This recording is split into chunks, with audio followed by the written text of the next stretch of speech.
Welcome everybody, Film Fan 108 here to my Blu-ray pickup video for September of 2019, and I have quite the interesting variety for the month, guys.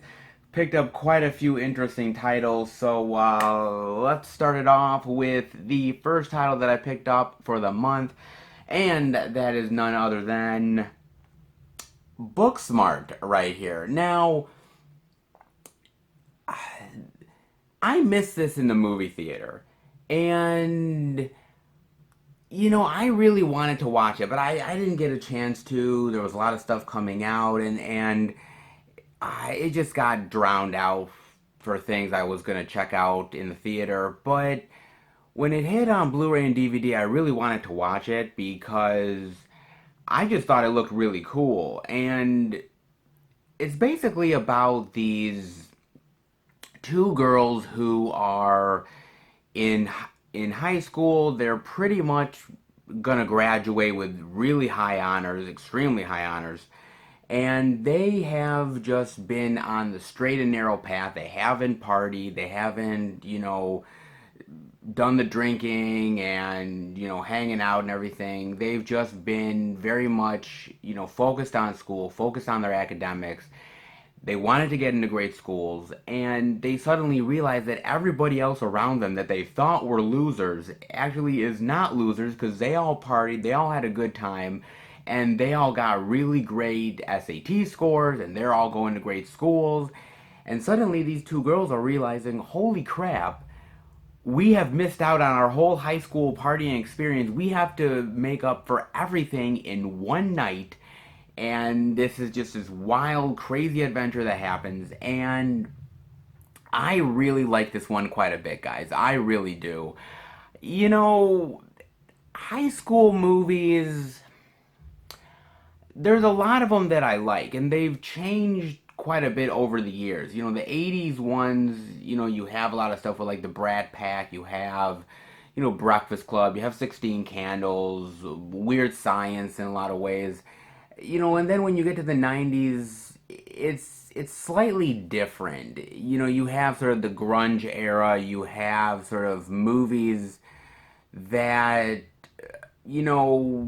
feel not like the 80s anymore. More teen angsty, I would say, than anything else. Less sort of comedic tone. There is comedic to it, but very angsty from the 90s, if you guys remember that era of teen comedies in the 90s. This one, I think, is a really great breath of fresh air. It reminds me of movies like Can't Hardly Wait, the stuff from the 80s. I love the actors here. I think everybody does a phenomenal job here. They're all really relatable. And it's been so long. I mean, guys, I graduated high school in 2001. So that tells you I'm extremely far removed from high school at this point. So a lot of these stereotypes, I don't really know some of them. Some of them have passed me by. Other ones are incredibly relevant. But I really love sort of the archetypes. I love sort of the different style groups. I loved the comedy here. I love sort of the grossed out humor that they have at times, but I really love the message of friendship. I love the message of how, that it doesn't matter whether, you've partied all year long or whether you've gotten straight A's or anything. It just matters about you, about who you are, and you don't need to impress anybody for the sake of impressing them.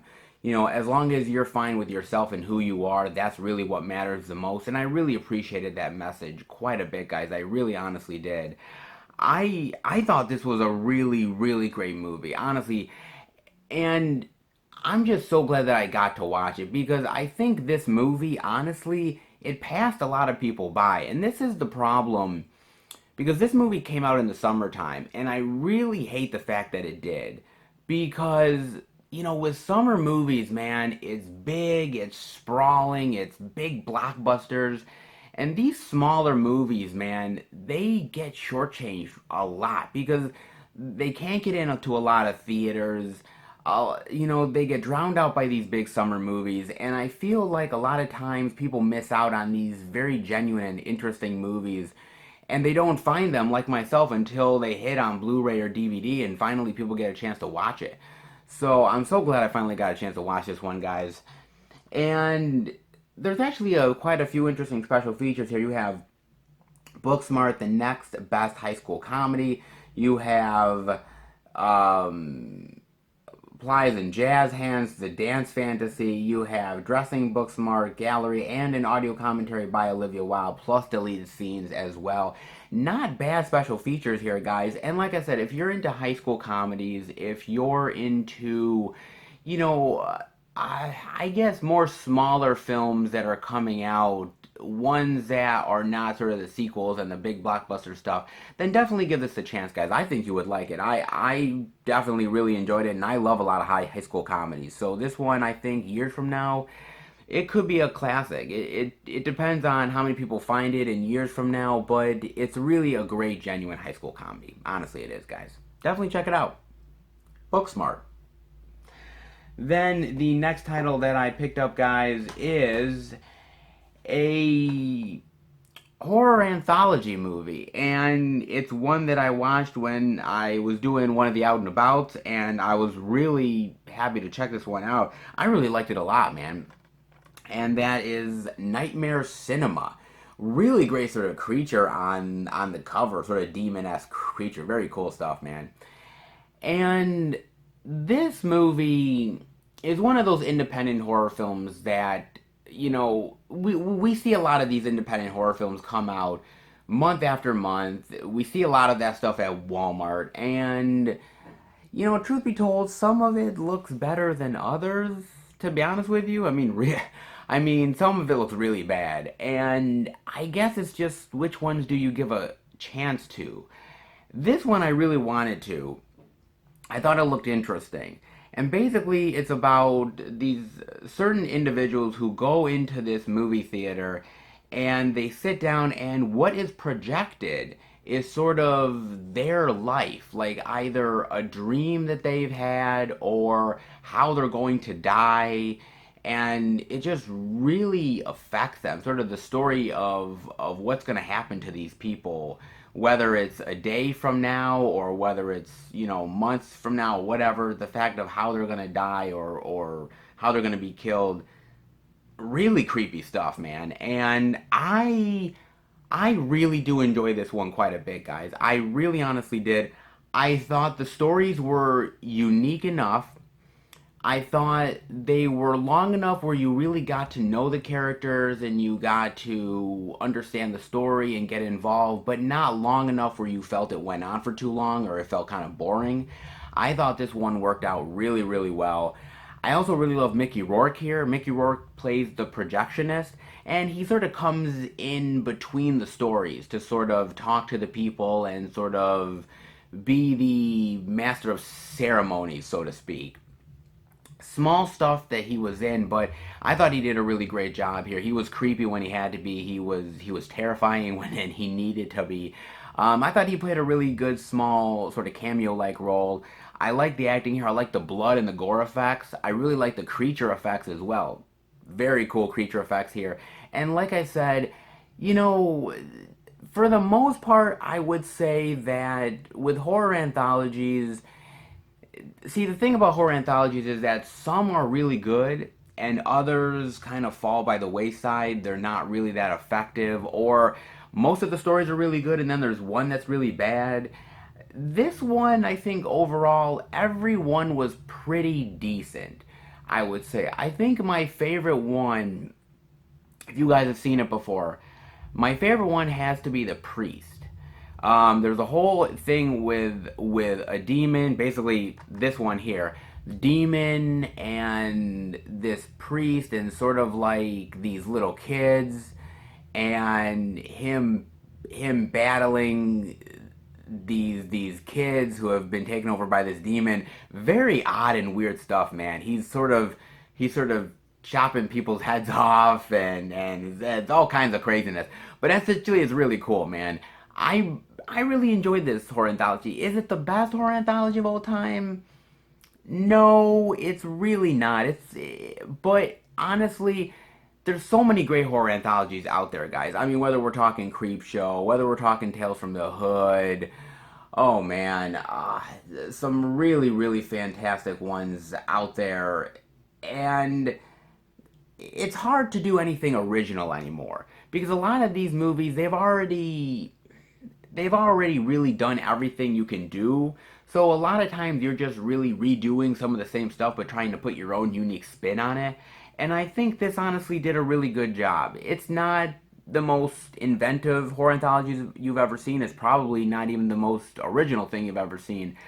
But I think with the budget that they had, I think they really did some really great and really entertaining stories, I would say. So I definitely really enjoyed this one, guys. This is an indie horror thing, but honestly, it's nice to support indie horror from time to time, guys. And this was worth it, I think. Unfortunately, there is no special features on this thing, and I really wish there was. I would have loved an audio commentary. I would have loved some sort of making of, because I really wanted to see what they did on the budget that they made it and why they chose the certain stories that they did. I really would have loved that, but unfortunately, we get no special features on this sucker.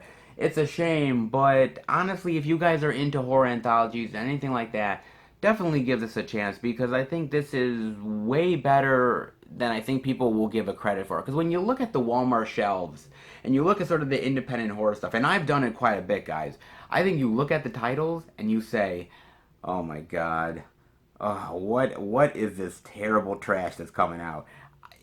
I know you guys do it. I do it as well. But sometimes I'm willing to give things a chance. And this was one that I was like, I'm going to give it a chance. And I wasn't disappointed. So definitely give it a chance, guys, because you might enjoy it. Not half bad at all, especially for a horror anthology. Nightmare Cinema. And the next title that I picked up, guys, is a release from Scorpion Releasing. And that is Love Letters with Jamie Lee Curtis. Now, what's really interesting about this movie is that, I am a fan of Jamie Lee Curtis. I really love a lot of Jamie Lee Curtis movies. I think she's an awesome actress. She's one of the best scream queens of all time. But I'm always surprised because there's even movies that I never knew about that Jamie Lee Curtis was in, and Love Letters was one of them. Because when it got announced, I was like, really? I never heard of this one. And this is, truth be told, this is probably one of the Jamie Lee Curtis movies that probably sort of flew under the radar of like all of her work. And I was like, okay, I gotta check this one out. Basically, Jamie Lee Curtis plays this woman who's in her early to mid 20s, and she's this radio DJ, and she sort of falls in love with this middle-aged man played by James Keach, and they have this affair together, and you can tell that they really love each other, really care about each other, but he has a wife, he has kids, and they have to keep this thing secret, they have to keep this under wraps, and the more that she has feelings for him, the more that she really wants him, he is sort of backing off a little bit, and it becomes more possessive, and she gets more depressed, and she is just starting to just really basically start to lose it, and sort of just lose grip on her life, and just wants him and only him. And it sounds a little bit like a horror movie, but it's really not. It's more of an erotic, like, drama thriller, I would say. Because there's really no horror elements in here. It's just a very broken woman, played by Jamie Lee, who, as you find out through the movie, she has sort of depression and certain issues with her family, especially her father, and the idea that she's sort of been repressed all of her life, and this one guy sort of makes her feel like she wants to feel, but she just can't have him the way she truly wants him. And it's just a really interesting sort of drama about two people that are in love that can't quite be in the love that they want to. I really enjoyed it. I mean, for me, I don't always love these type of movies because I think at times they can get a little bit melodramatic, to be honest with you. This has its melodramatic moments, to be honest, but it's a really great, solid performance by Jamie Lee. James Keach does a really great job. As somebody who is very charming and somebody who you can see why she's so attracted to him, but yet the games that he's playing with her, it's such a great back and forth between them. The chemistry, I really love that. The sort of sex scenes that they have together is very erotic. You do get to see a naked Jamie Lee in here, so there is the benefit of that for you guys. I mean, I just thought it was a really great drama. I really felt the emotion here. I really felt, everything that they were going for. And the movie is directed by a woman, which is really crazy because she really gets to the heart of this girl's passion, this girl's sort of depressive issues, and really delves into the fact of how love can be so complicated and so crazy, and that you could literally lose yourself in it. I really thought this was a really dynamic movie, guys. And again, this is one that I think really, if you look at Jamie Lee's movies, there's ones that have finally found its way to people over the years, others that really people know and love that were popular, and then there's movies that sort of fly under the radar that many people don't know about. And I think Love Letters is one of them, guys. I honestly do. This was way better than I would have ever thought it was going to be. And I didn't even know what I thought about it going in. I just knew that it was a Jamie Lee movie and I wanted to check it out, and I was really pleasantly surprised, guys. I really honestly was. I thought this was awesome. This was really well worth it, especially if you're a fan of Jamie Lee, man. And you get here, you get a brand new interview with star James Keach and original trailer. I gotta admit, James Keach, man, he is really the nicest dude because he really talks about working with Jamie Lee, her process, where she was in her career, where he was in his career, talking about, working with the director and why he signed on to the movie. And actually, he also talks about other aspects of his career as well and what he wanted to do. It's a really, really great movie, guys. I really love this one quite a bit. And again, I'm not the biggest fan of these movies, but this was one I definitely wanted to check out. And I'm honestly so glad I did, guys. It's well worth it. Definitely give this one a look, guys. I don't think you'll be disappointed. If you like this type of genre, this will be right up your alley, guys. Honestly, it would. Really good. Love Letters. Then the next title I picked up is a horror film, which is very unique and interesting. It's from the UK, and I didn't know what I felt about the movie or why I even wanted to pick it up, but I was just attracted to the trailer, and it was sort of this unique, bizarre little horror movie that I gave a chance to, and I'm glad I did. And that is In Fabric. And I really love sort of the lady there, and they're cutting out the page, and you can kind of see like her skull and everything. I think that's cool, man. I really love this cover quite a bit. That's a really awesome cover, man. I really like that one quite a bit. And what's interesting, and as I've always said it, guys, is that there are some really great overseas horror movies. I've always said it, man. Because yes, us in America, we like to brag that we make the best horror movies, but that's not always the case. There's some really great horror movies, whether we're talking about Italian cinema, whether we're talking about in the UK. There's a lot of really great stuff out there. And the way I found this was actually through Dawn of the Discs.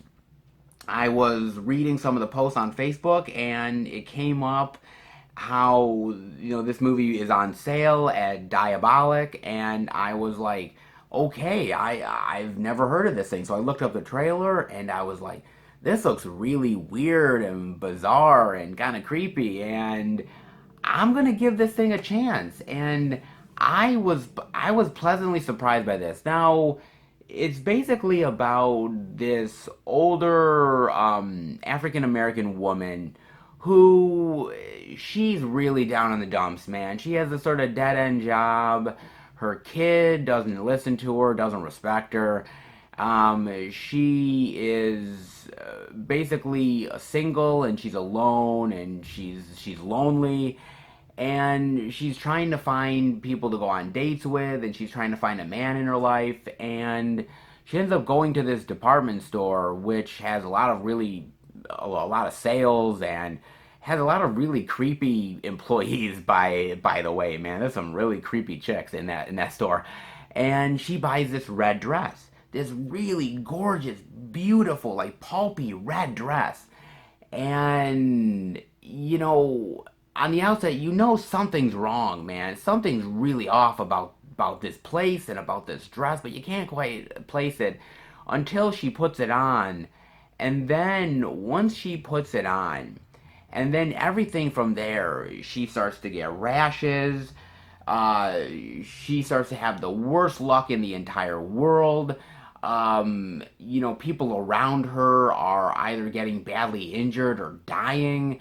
Um, she's almost getting killed herself, and it's all because of this red dress. And this red dress is, I don't know whether it's either cursed or there's a spirit inhabiting it or something, but it's just basically this dress is now haunting her, and she's got to try to get rid of it, or figure out what's going on. And it's a really interesting movie. I mean, there's more to this story than what I'm telling you guys, but it's so creepy because you're just going along in the story and you're like, what the hell is up with this fucking dress, man? But it's really great because it's a slow build, because you're like, okay, the dress happens, and then suddenly the rash happens, and suddenly the bad luck happens, and suddenly other people are being affected by it. And so it's a slow build of, oh my god, what's going to happen next?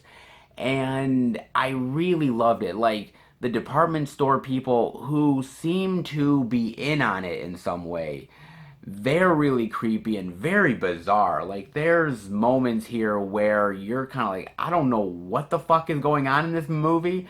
It almost has moments of like Twin Peaks, of like there's something bizarre going on in the background. I don't know what the fuck that is, man, but it's really weird, dude. Like, it's got the moments of weirdness and creepiness, but it's so cool, man.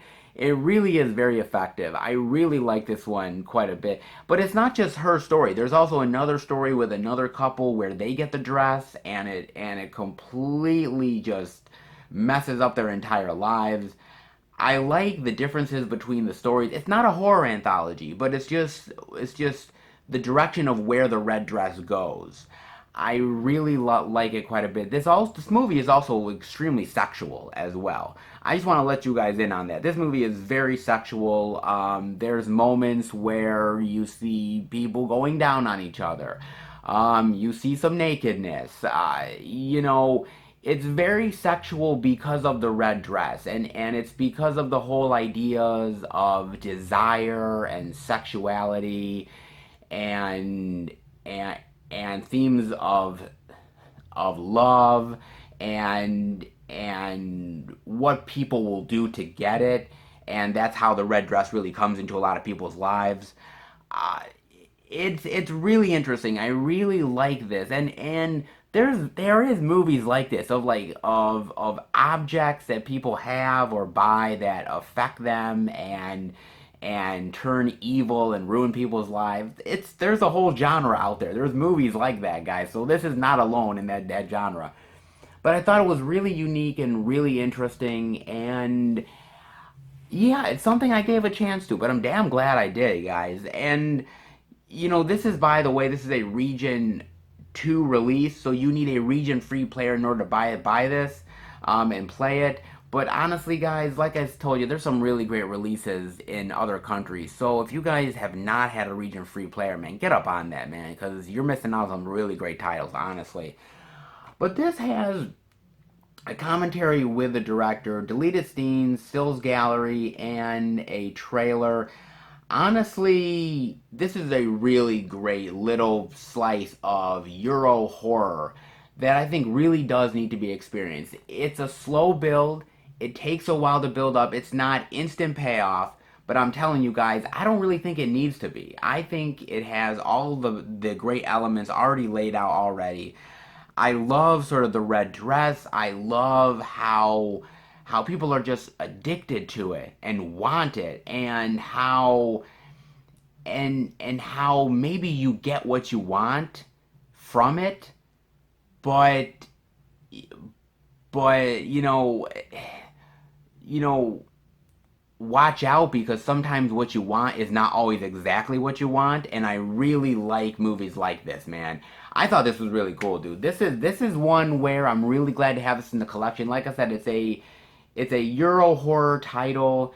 It's not gonna be for everybody, and some people like the style of horror movies, other people don't. I really enjoyed it, and I'm happy to have this unique horror film in the collection, guys. Definitely give it a chance if you like these type of movies.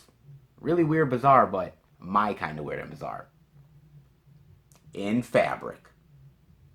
And the next title that I picked up, guys, is a 4K Blu-ray and digital upgrade. I've actually never had it in the collection before, and I really love this movie, but I'm so glad to have it in the collection now.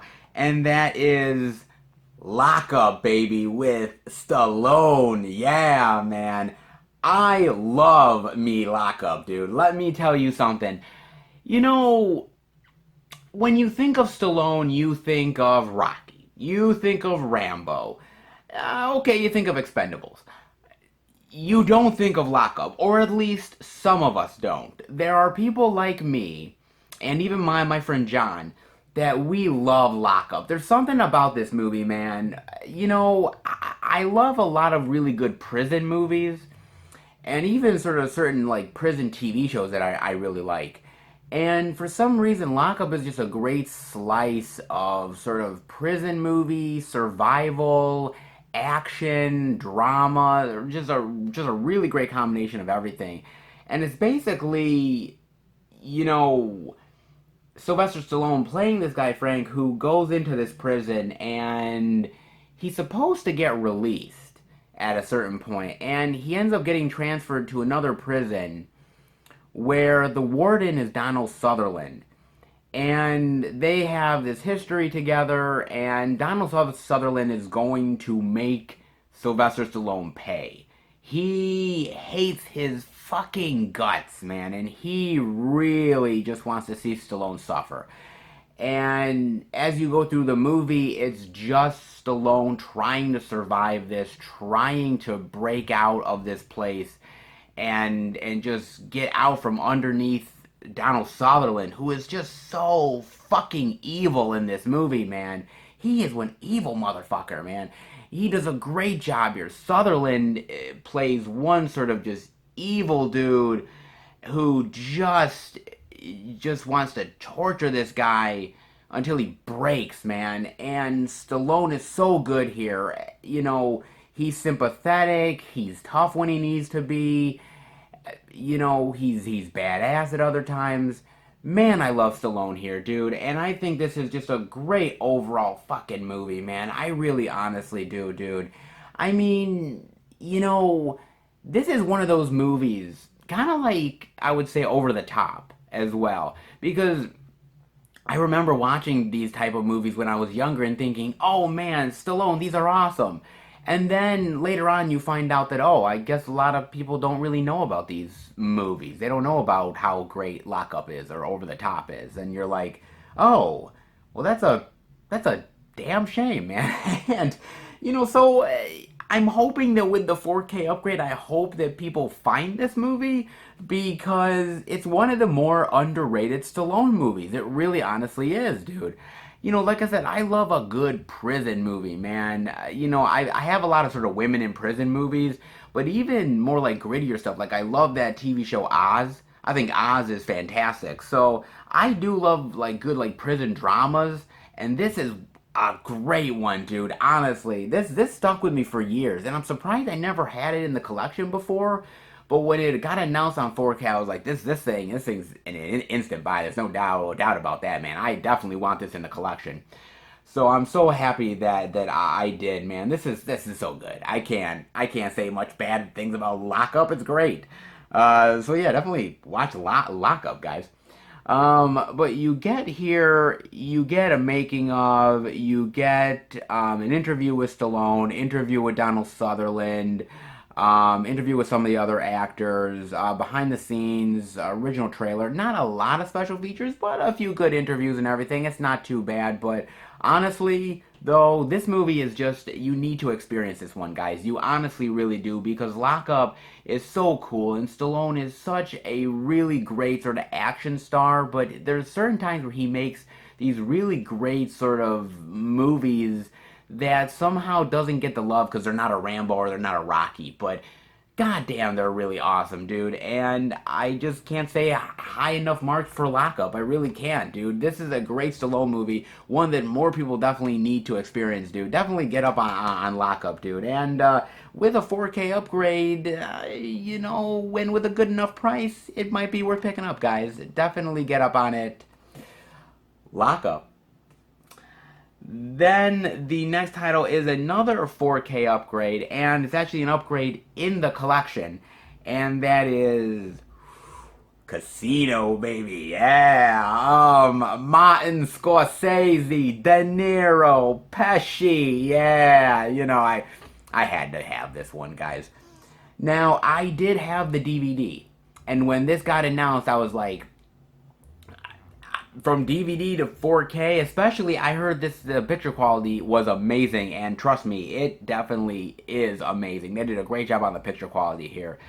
But I just love the movie. Basically, it's about sort of De Niro being this sort of mob guy who comes into the casino scene and sort of just takes over.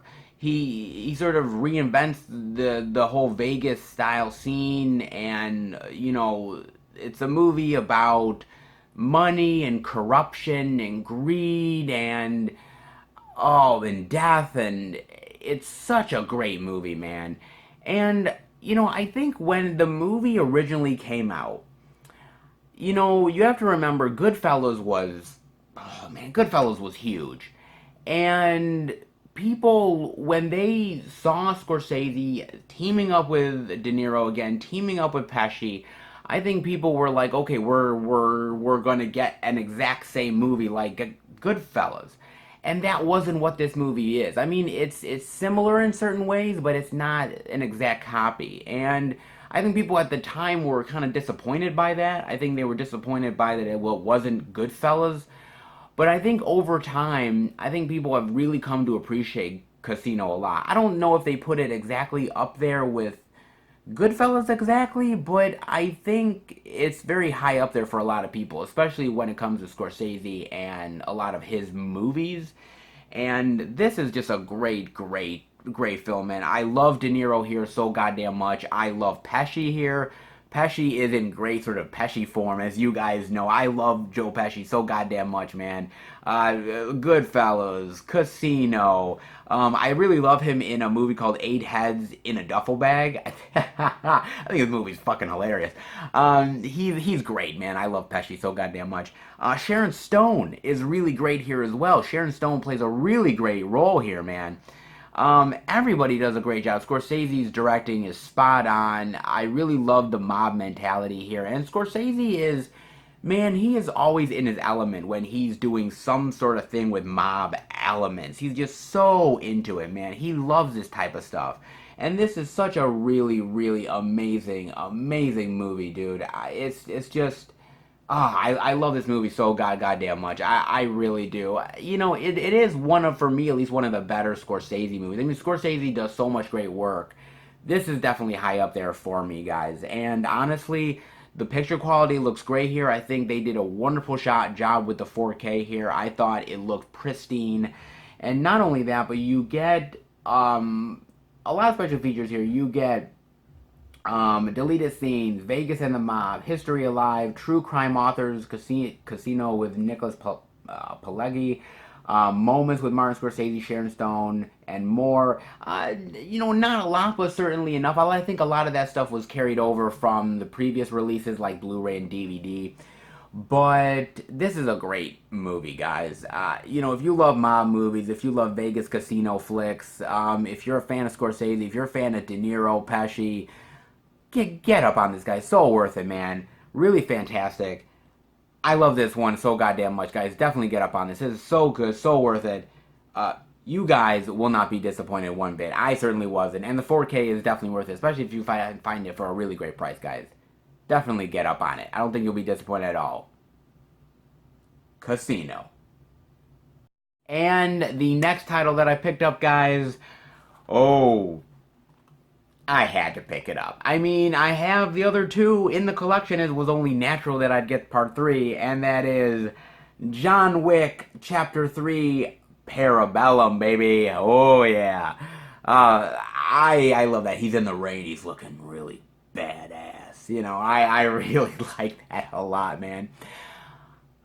Okay, so let me really delve into this because, when I saw the first John Wick, I was in a movie theater with Bob, and you have to remember that time when John Wick came out, the first one, because, Keanu Reeves, he had a few clunkers that he was doing, and everyone was like, maybe he's kind of lost it, he's not as good as he used to be. And we walked into the movie theater about to watch John Wick, and we were like, okay, it's another action movie.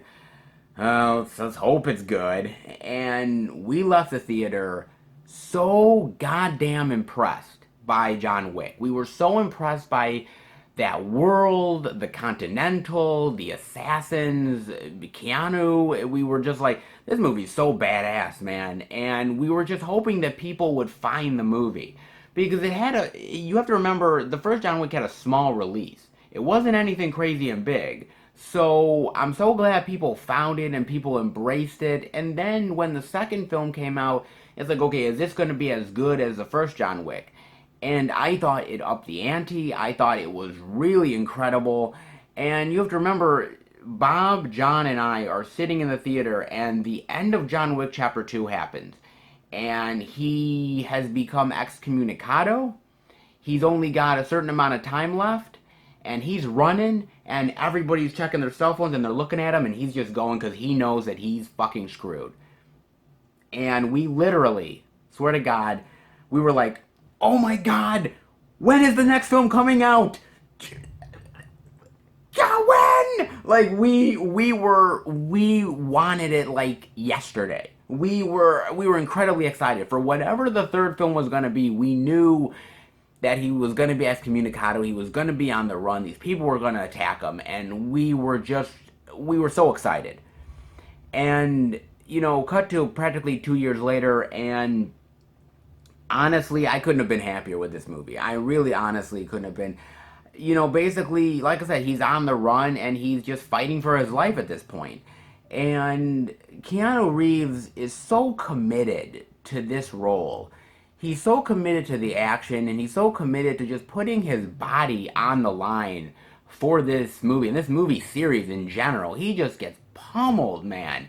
And the training that he goes through is incredible, and you just end up respecting Keanu Reeves as an actor, just seeing what he has to go through with these films, man, and he does an incredible job. On top of that, I thought everybody else did a great job. Angelica Houston is here in a small role. Lawrence Fishburne is back as well. He does a really great job here. A lot of really great people from the Continental are back also. And you have really great people in here as well, like Mark Dacascos, who, man, he is great as a martial artist, and he really gets to show off his skills in this film in a big bad way. He does a great job here. I really love the assassin world and the mythology of John Wick. I think it's all so goddamn incredible and fascinating. And to me, these are sort of the new sort of standard for action movies. Because to be honest with you, we don't really get the Bourne stuff anymore. And as much as I love Bond, that sort of franchise is starting to wane a bit. It's the John Wick franchise that has now become the go-to for action. And honestly, it is so worth it, man. I mean, these movies are so incredible, and they just keep upping the ante again and again and again. Chad Stahelski is back helming this movie. He does a great job directing this film. Halle Berry is in this also, and Halle Berry, she doesn't distract from the movie. You don't say, "Oh my God, that's Halle Berry." She fits into the world really well. She's badass here. Everything is so awesome here, man. And I thought it was going to end at part three. Like, for some reason, when I went into the theater, I said, okay, this is going to be a trilogy and that's it. We're really not going to get anything more, which I was fine with. And then the ending happens, and I won't spoil the ending, but you know we're getting a fourth film. You know where they're possibly going, and I cannot be more excited, man. I am so pumped for whatever the fourth film is going to be. I love this franchise, and I love Keanu Reeves. I love the commitment, and as long as they can keep making these movies as good as they are, I'll keep on watching them, man. I love this stuff so goddamn much, man. This is my bread and butter. I love this shit, dude. I really honestly do. Consider me a huge fan of the John Wick franchise, and I will be there opening day for whatever John Wick 4 is going to be. Trust me, guys. I definitely will. And, you know, I know that the 4K is out there, and I didn't pick up the 4K because I have the other ones on Blu-ray, and I'm like, I want to keep the trend going, so I picked up the Blu-ray. You get a lot of great special features here. You get audio commentary. You get a lot of really great special features and featurettes on the action, the characters, the mythology. The sort of the gun foo and the horse foo and sort of all the craziness. You get so much featurettes on the making of this movie. They really do a great job packing this thing, man, and it's well worth it, dude. I mean, if you love Keanu, if you love action franchises, John Wick is really where it's at, honestly. It is now becoming the gold standard, and rightfully so, guys. It definitely deserves it so goddamn much. I love this franchise. I love Keanu, and yeah, man, consider me a happy man for having this in the collection. All three in the collection, and all three are definitely worth getting, man. Not bad at all. John Wick, Chapter 3, Parabellum. Then, the next title that I picked up, guys, is a Scream Factory release and a collector's edition. And that is none other than John Carpenter's Vampires, guys. Not bad here. I love the artwork here. We're sort of, the vampires coming out, and they got the stakes and everything ready, and a really cool art, man. And on the inside, you also get the theatrical artwork as well here. I always prefer the theatrical art. I'm always sort of going for that. I'm a sucker for the original art, guys. Not bad at all. Now, John Carpenter. John Carpenter's a really great director. But I think when we look at John Carpenter, I think we look at the 80s movies as a template for John Carpenter. When it gets to the 90s, I think that's when people tend to differ on their opinion on Carpenter. Some people really like some of the 90s stuff, and other people are very much like, not really sure what they think about this. For me, guys, and this is just my personal opinion, I really like the 90s stuff. Whether we're talking about, his sort of Invisible Man movie, whether we're talking about In the Mouth of Madness, and I would rank Vampires up there as well. Yes, it's not 80s Carpenter, but I really like what they do here, and I like what Carpenter does with this sort of vampire story mixed with sort of the Old West style. I mean, it's not takes place in the Old West, but he loves a lot of that sort of Peckinpah, Sergio Leone type of Western stuff, so he brought some of that style to this movie as well. And I really like it. Basically, it's about this group of sort of vampire hunters who are employed by the Catholic Church, and one day this vampire Valak, who is the first vampire, he basically destroys them, destroys the group, and only a couple people are left alive on top of a woman that he just turned. and they have to now try to find Valak, end up trying to destroy him, and sort of ending his reign completely. Now, I have to admit, guys, for me, I I really love this movie. And I think for me, I think it's when you end up finding this movie is when you really like it. Because I found it at a young age. Sort of in my sort of early teens is when I found this movie. And that was when I was just getting into people like Carpenter and really getting into horror films in general. And I really loved sort of the old western sort of style that they were going for. I loved these vicious vampires. I loved the way that the vampires were taken out. They were sort of staked and they were taken into the sun and they were starting to flames were coming on them. They were burning, and I just loved the style of this movie and I thought it was so cool, and I thought that James Woods was a complete fucking badass in this movie, guys. I love his character of Jack Crow, man. He is just like cigar chomping, and he's got his glasses on and the leather jacket, and he's running away from fires and killing vampires, and I was like, this guy's one badass motherfucker, man. And I want to grow up like Jack Crow. I don't think I could kill vampires like Jack Crow, but I try. But I thought it was so awesome, man. And me and Bob, when we watched this movie, we love this movie so much. We were mimicking Jack Crow, dude. We love this. Like, there's a moment at the end of the movie where he's got a cross, like this sort of holy grail cross that Valak wants, and it's so great because James Woods is there. It's like, you want this cross? And what this cross? And Valak's like, give me the cross! And we just love sort of the nonchalant, sort of badass style, man. And we just loved it so much, dude. I really do love this movie. But again, I think it's when you watched it is when you really appreciate this movie, guys, honestly. It's not as good as his other 80s stuff, and that, truth be told, but I really enjoyed it. I thought James Woods did a great job. I thought that, oh, dude, I thought that Daniel Baldwin did as well. I forgot which Baldwin brother it was. Daniel Baldwin did a really great job here. And speaking of Daniel Baldwin actually, his mother actually lives in the area, and I've actually seen him at my workplace, for Christ's sake. And I've always I kind of want to, and I don't think I ever will. I actually kind of want to go up to Daniel Baldwin one time when I see him at work and sort of give him the Blu-ray and have him sign it. I don't know if I'm ever going to be that ballsy to do it, but I'd like to actually do it one day. He did a great job. I thought Cheryl Lee from Twin Peaks, I thought she was sexy as hell, and I thought she did an awesome job here, guys. On top of that, Thomas Ian Griffith, who plays Valak, I thought he really played a really great menacing vampire here. I think it's really good.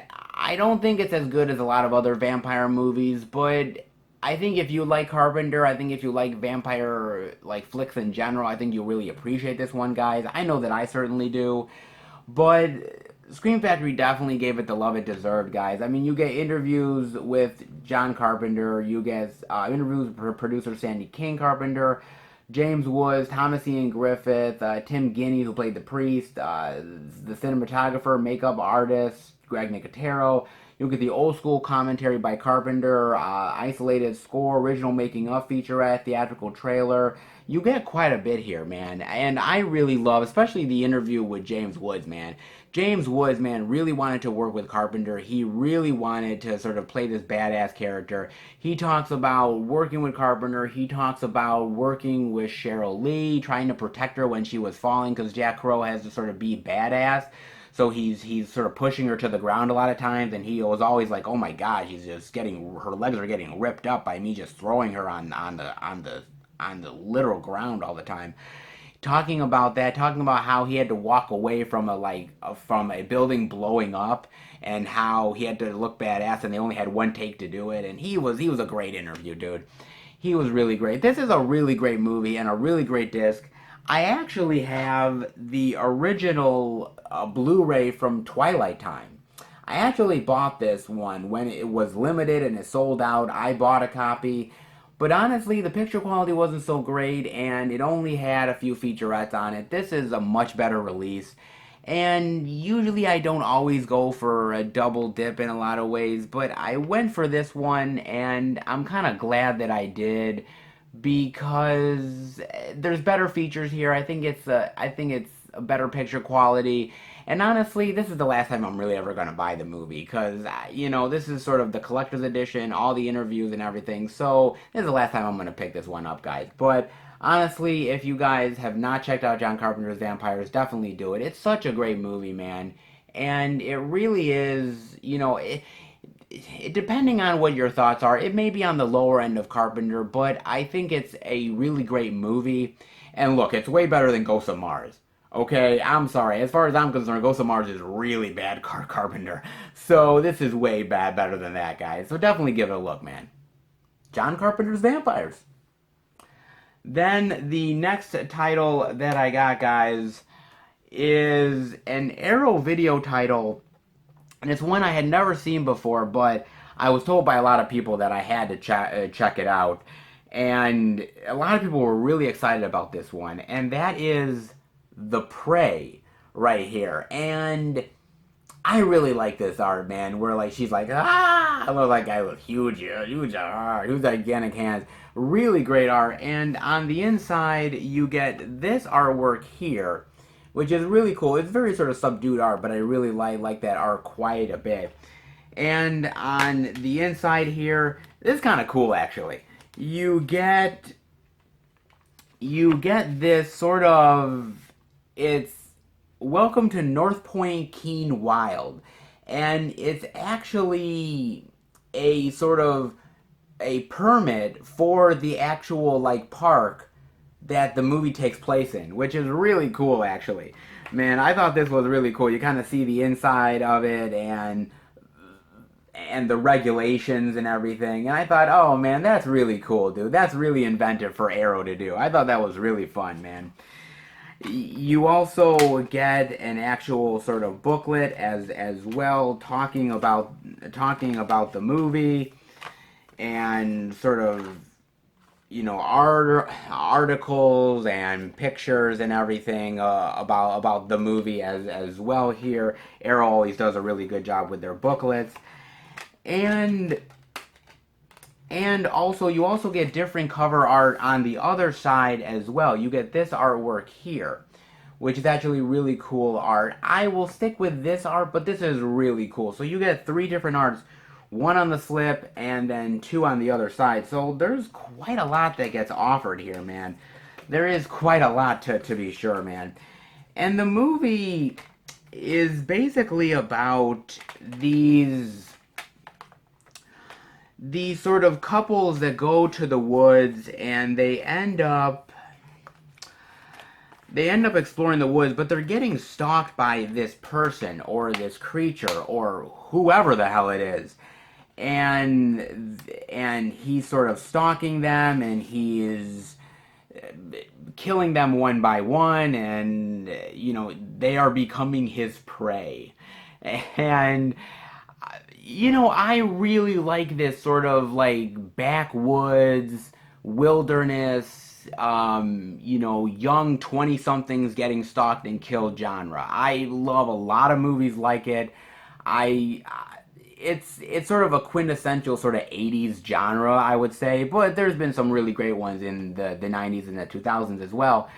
But I had never heard of The Prey. And I think it's one of those like VHS sort of lost sort of horror films from back in the day that really didn't get the love until now. And I thought it was really great. I love sort of the characters. Some are sort of your typical stereotypical sort of like, characters. Others are really great. I really love the leading lady here. I thought she was really relatable. Sympathetic. I really liked her quite a bit. I like sort of the stalking scenes. I thought that was really cool as well. And I like the main sort of, I wouldn't say bad guy, but the guy that's stalking them. I like the prosthetics. I like sort of the backstory of how this person got to where they were and what's going on with them. And I just thought it was a really fun and really good sort of stalker and killer type of movies. It's not the best one out there. It has its generic moments, but I was really happy with it. I really enjoyed it. And I think the reason why people were so hyped for this release is because I think it's movies like this that honestly I think get forgotten by time, to be honest with you. These movies, I think, when we see them on VHS, we think that they're never going to be given any kind of love whatsoever. And when they do, I think people really stand up and really love that quite a bit, guys. So I'm really glad that Arrow sort of rescued this more obscure sort of horror film. I really enjoyed it overall. I really had a fun time with it. And you get a lot here, man. This is a limited edition 2-disc set, man. It's limited to 3,000 units. You get 3 versions of the movie, okay, guys? You get the original U.S. theatrical cut, you get the international cut, and you get a bonus composite fan cut. Now, the differences sometimes are a little bit minimal. The original cut is about less than 90 minutes. The international cut, it adds in a whole, like, sort of gypsy sequence on top of that. It adds a gypsy sequence to it. Of maybe what happened to the gypsies after sort of a fire happened in the woods. And then the fan cut is sort of a composite of both the theatrical and the international with some extra scenes added on top of it. It's sort of a slightly different experience with each different cut. I prefer either the theatrical or the international cut. I think it depends, guys, but I prefer one of those. You get here a brand new audio commentary. You get brand new audio interviews with the producer co-writer. You get interviews with the leading lady and some of the actors as well here. You get TV spots. You get original shooting script from the personal archives. So much stuff. They talk about the shooting locations as well. There is so much stuff packed in here, guys. Arrow gave it the love that they deserve, and I'm so glad to see these sort of forgotten 80s sort of killer slasher movies finally getting love. Hopefully we get to see more of that stuff, man. But The Prey is really unique and interesting, of a movie that got forgotten from time, but definitely deserves the love, guys. It honestly does. Definitely give it a chance, dude. Arrow did a phenomenal job. It definitely deserves the love from a lot of you fans of the 80s. Definitely give it a chance. The Prey. And the next title that I picked up, guys, is a release from Severin Films, and it was one that I was definitely interested in checking. I really liked the trailer quite a bit, so I was willing to give it a chance. And that is Wax Mask. Not a bad cover there, with the guy with sort of the hood and sort of the needle and everything, and then on the backside, more of the needle, and on the inside, you get the artwork with the guy with the creepy, sort of waxy looking face right there. Not bad, guys. And a really interesting movie. Now, this film takes place in sort of the early 1900s, where there's this creepy guy who has a sort of metal arm and metal hand, and he's sort of killing people and ripping out their hearts, and you know, all the while he has a very, very creepy sort of waxy looking style face. And one of the murders that happened, this little girl ended up surviving, and many, many years later, she's employed by this wax museum. The murders are starting to happen again, and on top of all that, the guy who owns the wax museum is very creepy, and he's not exactly on the up and up, and he's kind of obsessed with her, and she's got to find out who the killer is, stop these killings, deal with her own past.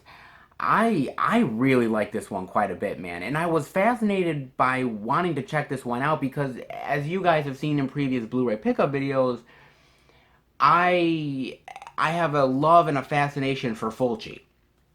Now, Lucio Fulci was supposed to direct this movie. He was actually supposed to direct it. It was actually supposed to be most likely his final film that he was ever gonna direct. And his health was really bad at the time. It was ailing, and weeks before shooting, he unfortunately passed away, and they were kind of stuck. They didn't know really what they were going to do. Dario Argento was producing this movie, and they were really talking about what they wanted to do with the effects, and everything was ready to go. And then he passed, and then they had to figure out, what are we going to do? How are we going to figure this out? Who are we going to get? And the special makeup effects artist ended up actually directing this movie. And it's a very interesting time when this movie came out, especially when Italian cinema, because this movie came out in '97. And at that point, CGI effects are starting to come in. They're starting to be more prevalent. But this movie really doesn't do much with that. I mean, a little tiny bit, but it's more of like the practical makeup effects, of like the old school effects. And it really does a great job with sort of the waxy sort of way that the killer looks. I like sort of the metal hand that he has. I like the death scenes and the gore and the killings. I think they're really cool, and they really utilize the whole idea of sort of the idea of the killer using wax as sort of an element in his killings. Because there's a few movies that are like that. I mean, you have Waxwork, you have the old school House of Wax, you have the new House of Wax as well. I mean, there's ones that are like that. You don't see a lot of them, though. I thought this really pulled off the effects really well. I mean, this is definitely a film that showcases special effects really, really well, man. I really like the characters here. I think the leading lady, who was a little girl and then now, all grown up, I think she was very sympathetic. And I really like sort of the owner of the Wax Museum. Very subdued, very creepy. You're not quite sure how you feel about this guy. I like that. I was a little bit worried that because it took place in the 1900s, that there was kind of going to be a disconnect for me, because I'm not always into these type of movies that take place way back. But honestly, I thought they did a good job. It is a period piece in a little bit of ways, but it definitely feels more modern. I really appreciated that, man. I thought this was a really great slice of Italian horror cinema. I really honestly did. I thought Dario Argento did a great job producing this movie. I thought the director, especially coming in only really a few weeks after Fulci died and trying to figure this movie out, I thought he did a phenomenal job, man. I mean, this movie could have been a train wreck, and I think it's anything but, man. It's one of those ones where, some of these sort of director like Dario Argento presents and everything, some of them are not always the greatest, but I thought this one was really, really awesome, man. I was really pleasantly surprised by this one. I wanted to buy it because of just being a Fulci purist, and wanted to see the movie that he was supposed to direct. But I got so much more out of this. I thought the effects, the gore, the killings, the characters, the directing, I thought everything was spot on here, and I really enjoyed this one quite a bit, guys. I really honestly did. And Severin, man, Severin really goes out of their way to give a lot of great love to these sort of Italian movies, and this one is honestly no exception, guys. I mean, you get here beyond Fulci, you have interviews with Dario Argento, the director, the production designer, another filmmaker, just talking about Fulci, talking about what Fulci was going to do with this movie, and then him passing and how they had to kind of figure it all out from there. Very fascinating stuff. Yeah, the Chamber of Horrors, interviews with some of the producers and the designers and actresses. Living Dolls, talking about the effects, the mysteries of the Wax Museum, the Waxworks Symphony interview with the soundtrack composer, the grand opening, Wax Unmasked, an interview with the writer, and vintage featurettes as well. So there's quite a bit, guys, that you honestly get with this release, man. I really loved it. If you like movies like House of Wax and Waxworks, then this is definitely up your alley. If you like Italian cinema, If you're interested in Dario Argento style movies, Italian cinema, this is right up your alley, guys. I really enjoyed this one quite a bit. I thought Severin did a great job with this. And I always like giving love to things like Italian cinema. I don't give love to every Italian cinema movie, but there's certain ones where I kind of feel like it's right up my alley, and this is definitely one of them, guys. I really enjoy this one quite a bit. A pleasant fan, glad it's going to be in the collection. Wax Mask. Then the next title that I picked up is I picked up the Blu-ray of Major League 2. Now, it's kind of interesting because out of all the horror stuff I have Major League 2. The reason why was this was coming out on Blu-ray during the month of September, and I really love the Major League series. I own the first film on DVD, and the first film is really great. I think it's one of the best baseball movies of all time. I don't know whether you guys agree or not, but I really honestly think it is. And, I watched Major League 2 a long, long time back, and I remember being disappointed by Major League 2 because I so loved the first one that I was really hoping for the exact same thing, and it really wasn't quite what I was expecting. I just thought it was sort of a pale comparison to that first movie. Looking back on it now, I sort of rewatching it, I do like it more than I did, and it's still nowhere near the first Major League, which, by the way, the first Major League is amazing, so it's nowhere near compared to that. It's a much of a lesser sequel, but I still really enjoy it. I mean, you get back all the people. You get back Corbin Burnson, Charlie Sheen, Tom Berenger. You get all of the same people back, except for you do not get Wesley Snipes back. Wesley Snipes did not come back for this sequel. You get a different actor who came back to play Willie Mays Hayes. But other than that, a lot of the same people come back. And it's basically about, now, Ricky Vaughn, played by Charlie Sheen, is now sort of this big hot property commodity pitcher. And he, has sort of abandoned his old ways. He's more Hollywood, more commercial. And the team, has to deal with,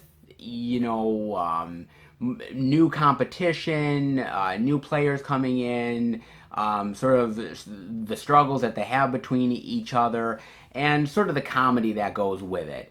I really do like this movie. I think, Tom Berenger sort of takes a step back in this movie. He does more of a manager role.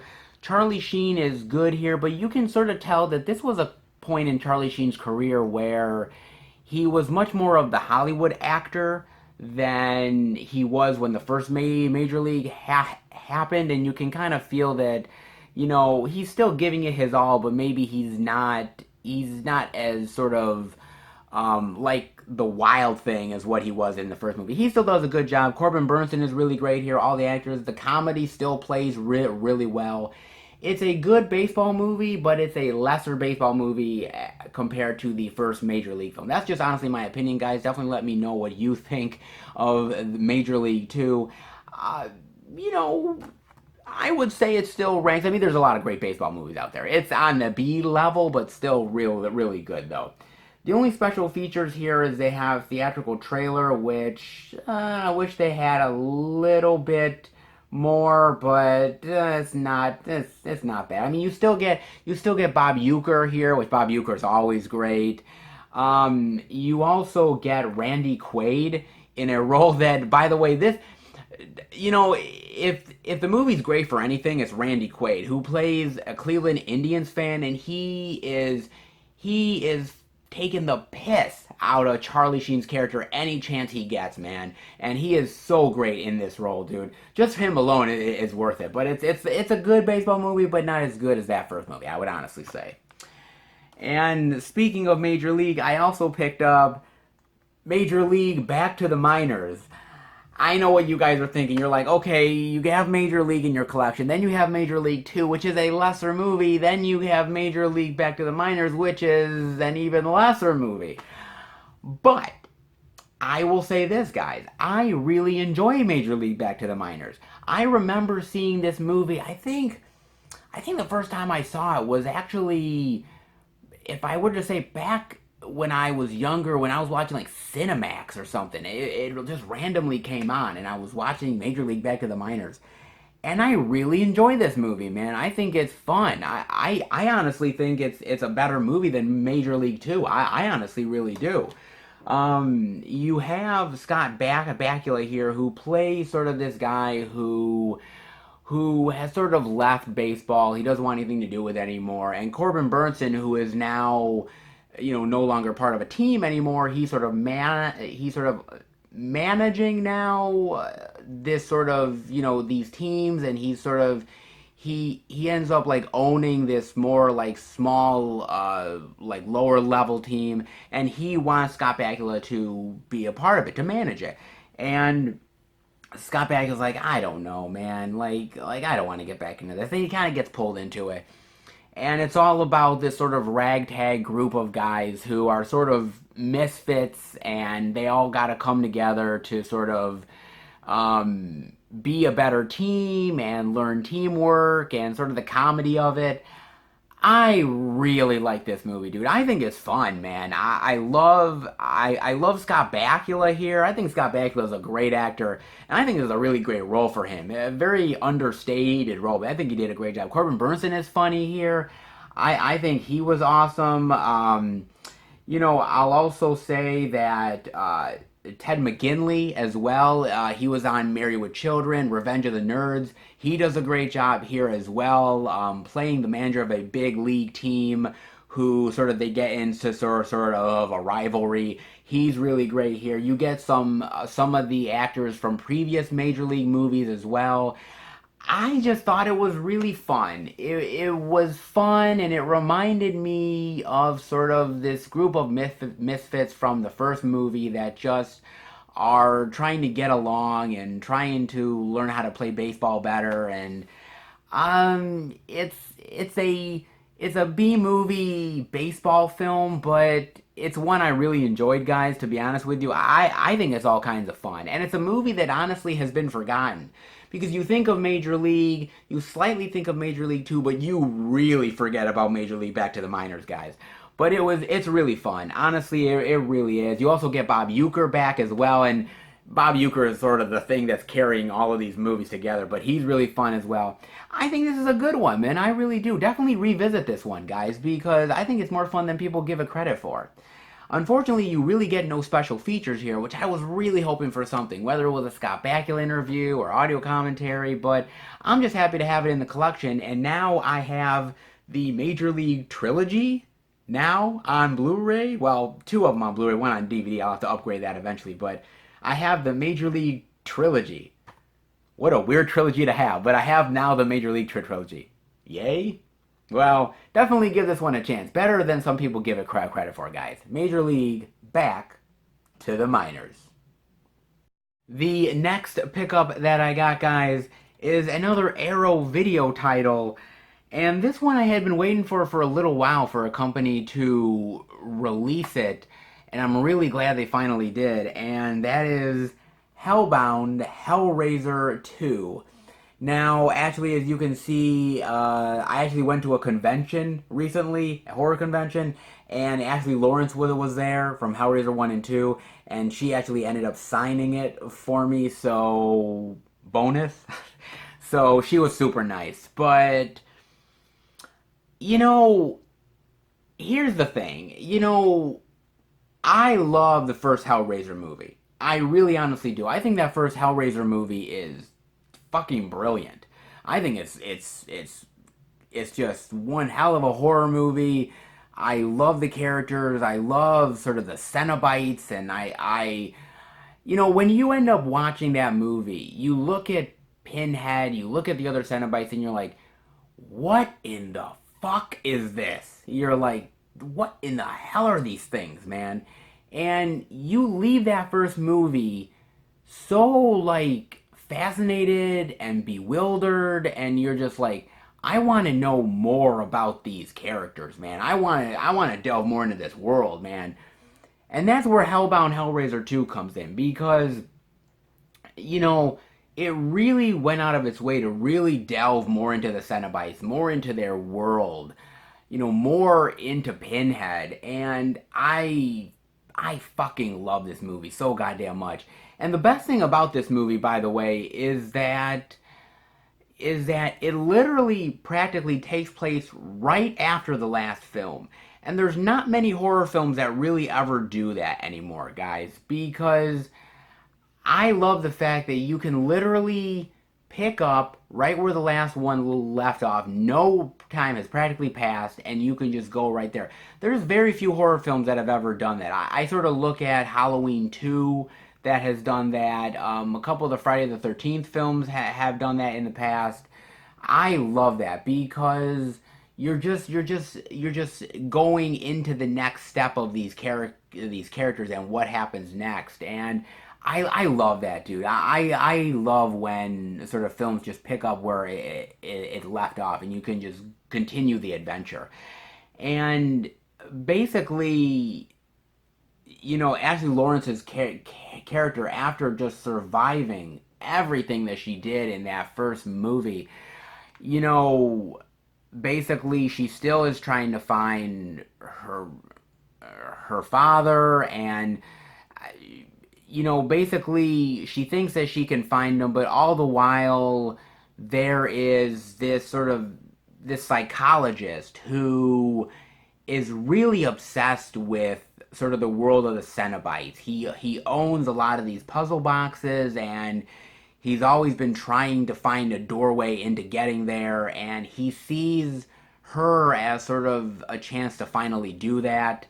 And he's definitely this evil, manipulative guy, and all the while, once sort of the puzzle box is open and the Cenobites sort of come back, it sort of hell sort of breaks loose from there. And it's so good, man. I mean, the gore, the special effects, like the people being skinned and getting killed, and guts coming out, and people transforming into Cenobites, and it's, oh man, it's so cool, dude. It really is. Doug Bradley kills it as Pinhead. I gotta tell you, man. I mean, Doug Bradley is Pinhead. I've seen other movies in the Hellraiser franchise that doesn't have Doug Bradley as Pinhead, and trust me, it's a lesser movie because of it.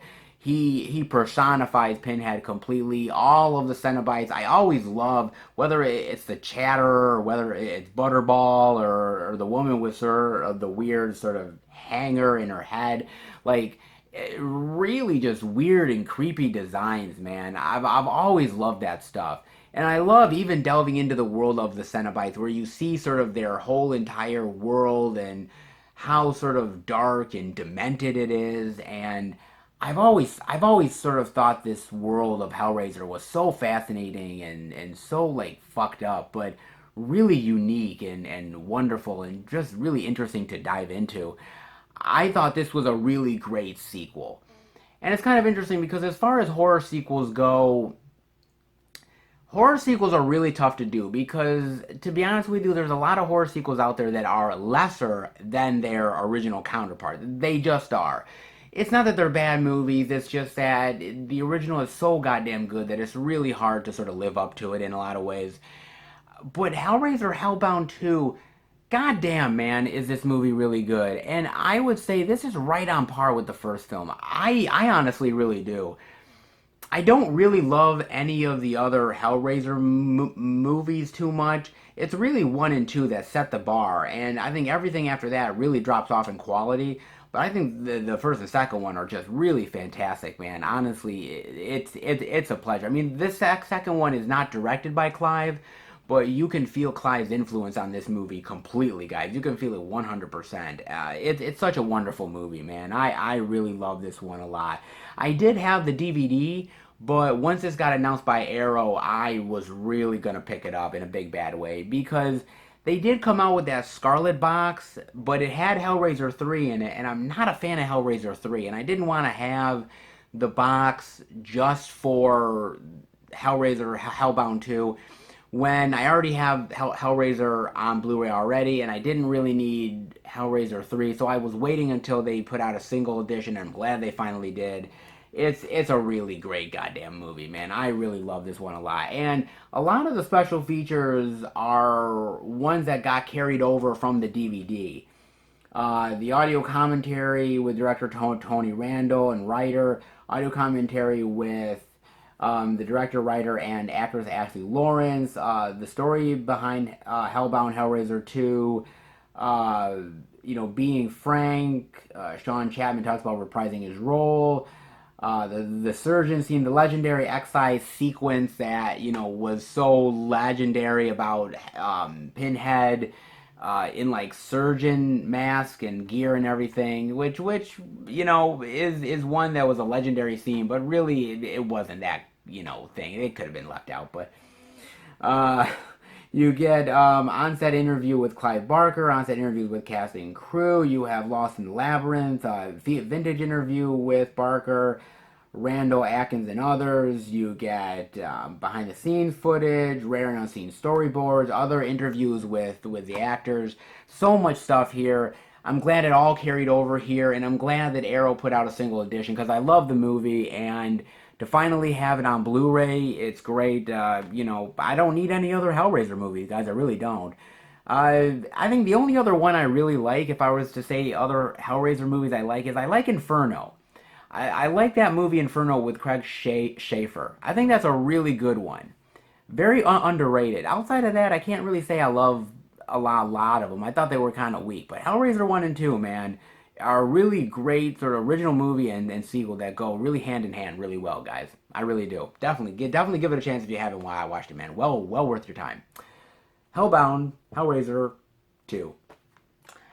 And then last but certainly not least, guys, I picked up a really great sort of just feel-good movie and that is just a great pickup. I loved the movie when I saw it in theaters, and Blu-ray, it still gives me really great smiles, and that is Yesterday.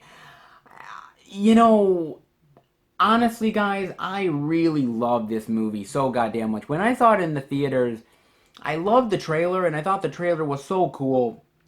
And I love the concept of the idea of this guy who's a down on his luck musician who loves the Beatles, and one day the power goes out all around the world, and suddenly he wakes up and it's a world without the Beatles. The Beatles are now completely gone. Nobody remembers the Beatles except for him.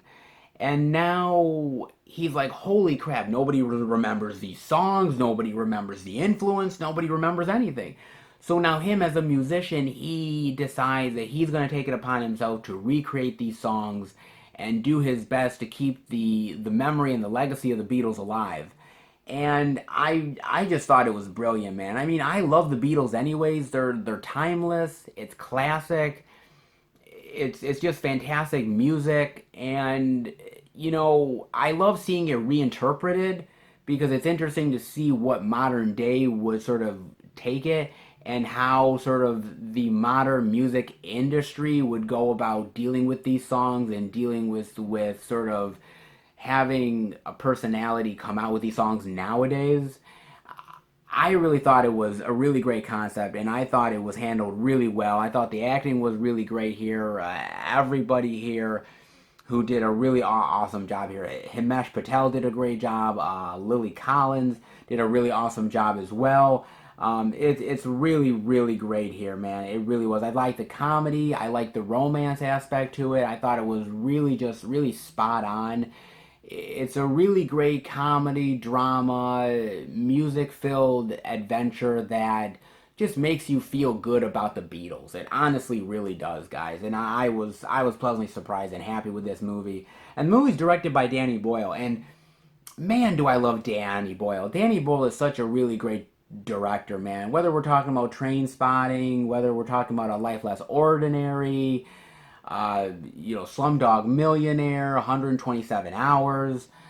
He is such a really great director, and I love how he really tries to do something different every time he directs something. He's not trying to do the same thing. He tries to switch it up and does something unique and interesting, whether it's a 28 Days Later or Sunshine. And he's just a director that tries to take chances and tries to take on different genres, and he did a really phenomenal job here, guys. He really honestly did. I love the hell out of this movie. I really did, man. To me, this, as I was talking about with Booksmart, there's a lot of these smaller films because we always talk about these big movies, these big, gigantic blockbuster movies, but it's these smaller ones that I really love and appreciate because they're ones that I think, to me, deserve more love because they're ones that don't get the mega millions of dollars for advertising. They don't have a chance to be in as many theaters, but I feel like they're the ones that deserve the most love because they're really trying to do something unique and interesting. And I think yesterday really pulled it off in a big bad way. So I really enjoyed it quite a bit, guys. You get an alternate ending, deleted scenes. Ed Sheeran is in the movie as well. It does a really great, funny job here. From stadium to screen, Agent of Comedy, Kate McKinnon, live at Abbey Road Studios, and much more. There's a lot of really great, wonderful special features here, and the movie is just really feel good. There's been a lot of really great sort of music style movies that have come out as of late in the past year or so. And add this one to the list, guys, because if you're a fan of the Beatles, then this is a movie that's right up your alley because it really takes a really great what if premise and spins it into a great love for the Beatles, and I can't recommend this one enough, guys. I really honestly enjoyed this, and I think you guys would too if you like these type of movies. Definitely give it a chance. Yesterday. Alright, everybody, that'll do it for the Blu-ray pickups video for September of 2019, and I think for the month of September I had a pretty eclectic stack to talk about, guys. A very wide variety, put it that way. I was very happy with my purchases, guys. I thought I had some really cool stuff this time around, and now on to October, and oh my lord, guys. I'm gonna be honest with you guys. The October haul is going to be massive. It is, I love this time of year because so many releases are coming out, but this October has been crazy. With so many collector's editions and limited editions and 4K upgrades and surprise titles and new releases, and I'm not gonna lie to you guys, I am going to have at least 20 titles to talk to you guys about for October. It will be my biggest haul I have ever had for the channel, guys. It is literally going to be massive. Let me tell you something, guys. You will want to tune in for this one because there is going to be some really amazing horror titles, some really cool surprises that I got. I think you guys are going to love what I picked up. I really do. This haul is going to be great. I mean, I had 14 really fantastic titles to talk about this time around, but I am going to have 20, if not more, titles to talk about for October. It's going to be absolutely huge, and I cannot wait to show you guys that haul. But in the meantime, I hope you guys enjoyed this video. If you did, definitely give it a thumbs up. Let me know what you guys picked up for September. What are some of your pickups that you got? What were some of your rare finds that you got for the month of September? What were some of the good titles? What did you wish that you picked up? Definitely let me know, guys. And if you're new to the channel, welcome. Check out the other Blu-ray and DVD out and about videos I do every single week. Check out the Blu-ray pickup videos I do every single month here. Check out the theatrical movie reviews, plus so much more content that's on the channel. If you love physical media and movies, hit subscribe and become a part of the Film Fan Nation. I love movies. It's in my blood. I grew up with it, and I love the passion that I get from the subscribers, and hopefully I get the same love back to you guys. So definitely, if you love what I do and love the channel and how I talk about movies, definitely hit subscribe. And keep up to date with everything I'm doing through Twitter, Instagram, and Facebook. FilmFan108. Keep up to date with everything I'm doing, plus special videos and pictures I do from time to time on social media as well. Alright guys, I will see you back next time for a brand new, massive Blu-ray pickups video. Take care everybody, and happy hunting.